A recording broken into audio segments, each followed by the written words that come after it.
ऐका जिथं पिकतं तिथं विकत नसतं. तुम्ही एक गोष्ट लक्षात घ्या. एक मिनिट, एकदा काय झालं पाहिजे, बारामतीकरांना कोणतरी मी सोडून आमदार मिळाला पाहिजे.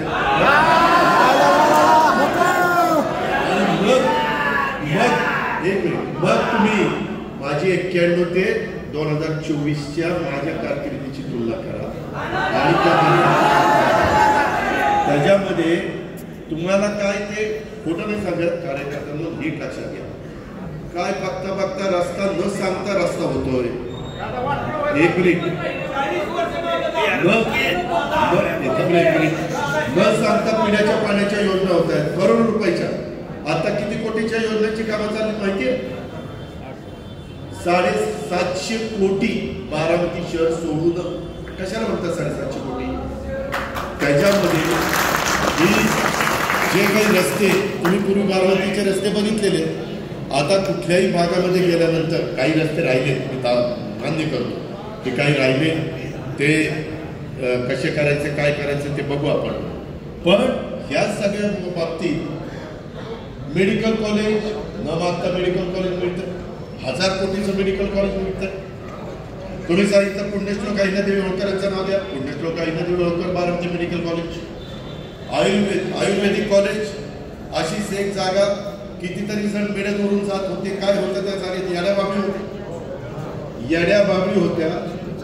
गृहनिर्माण संस्थेची जागा, माळाची जागा, त्यांना दुसरी पर्यायी जागा दिली.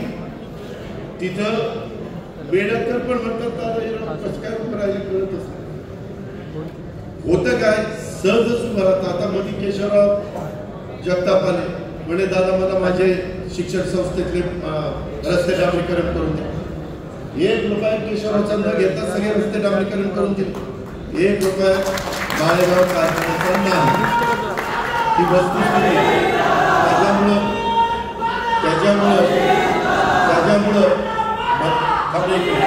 त्याच्यामध्ये माझ्या बारामती शहरातलं आपला जो स्टोरेज टँक आहे तिथपासून माझ्या जवळचीच्या पर्यंत लाईनिंग केलं.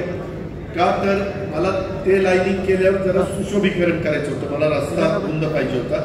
वरनं जाताना लोकांना चालायला येणार. ह्याच्या आधी तुम्ही विसरून जाता लवकर. ह्याच्या आधी बारामतीच्या कॅनलवरून चालत असताना काय अवस्था होती, आणि आता बारामतीच्या दोन्ही बाजूने अजून सगळी कामं व्हायची.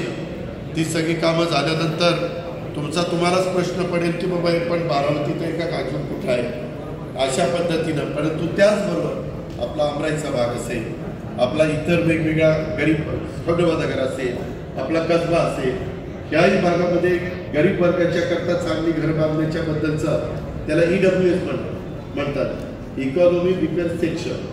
यांच्याकरता स्कीमा खूप चांगल्या आल्या. पंतप्रधानांनी यंदा 3 कोटी घरं बांधणीचा कार्यक्रम